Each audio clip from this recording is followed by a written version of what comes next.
Hey everybody, today is August the 28th, 2014. My name is Rob Smith and I am one of the board members and currently the president of the Almond Glen Owners Association. I want to give you an update about the pool, and this video was shot several days ago. It's actually about 4 or 5 days old now. Entering into the pool area, as you can see, if you haven't been up to the pool in a while, it's taking shape. You can see the old shape of the pool coming back. And right here up front as we approach, this is the kiddie pool area. For those of you who recall, this was a I believe it's 6-inch depth right here where these little pipes are sticking up. And that is the inlet and the sprays for the a little sprayer. It sprays up 2-3 feet for the kids to play in. Beyond that, in the distance there, the mushrooms right here, you can see the yellow mushroom. It'll be reconditioned. We're going to actually clean that up, have it repainted and reglaze. Same thing with the blue one, and those will go right back there in the area where you see those white poles sticking up in the middle of the kiddie area. This whole kiddie area here is a couple feet deep. It might have been just a foot, as I recall. And then you can see the other side of the kiddie pool area, and the lighting that's on the ground there, kind of laying in there, that's going to go back in. They're actually to the point now where they've got these pipes cut down and more of the piping in. And then also the lights are installed at this point. They're getting that set in, and the forms are starting to go up where they're going to begin spraying the concrete next. This area right here, that's where the steps will be inserted. The steps go from the kiddie pool area into the 3-foot area.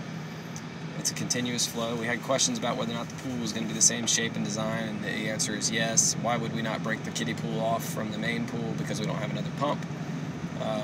We have one pump that supplies the entire pool. Looking across the pool there, you can see the deep end, and right there in the middle of the deep end, and we'll talk about that in a second, but that area is like that little hole that you can see with a pipe in it. That's part of a drain. So we'll come around the kiddie pool, or the main pool area here, and we're looking at the other side of the deep end. And again, as you can see, there's like a little notched out hole there, a little white pipe in it. That is a drain. That's part of a French drain system.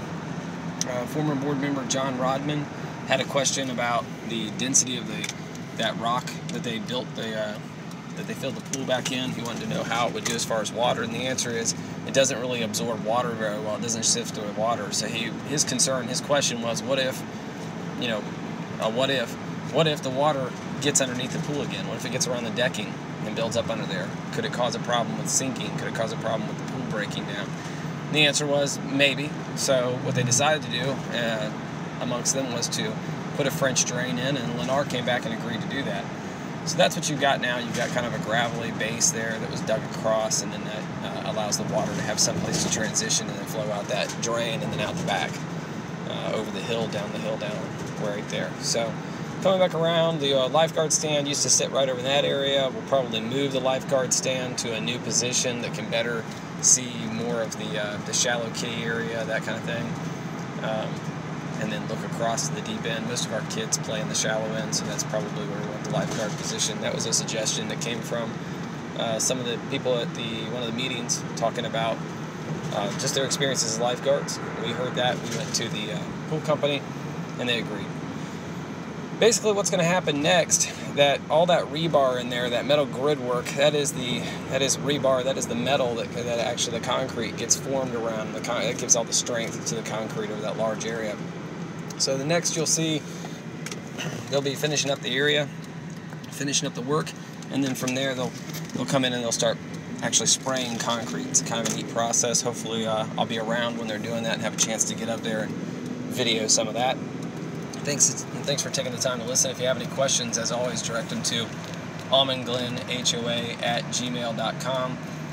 Always stop by almondglenhoa.org, almondglenhoa.org for any up-to-date information. We try to update as much as we can there. Join us on Facebook if you're not there. And also consider adding yourself to Nextdoor. Nextdoor, we use it more as kind of an alert system. It has some features built into it. There was recently a car break-in in the neighborhood, and that information went out over that because it connects us to the community around us as well. So consider signing up for that. It won't cost you anything, and it's not something you need to monitor on a daily basis. Thanks, and if you have anything that you need, any questions at all, please don't hesitate to contact us.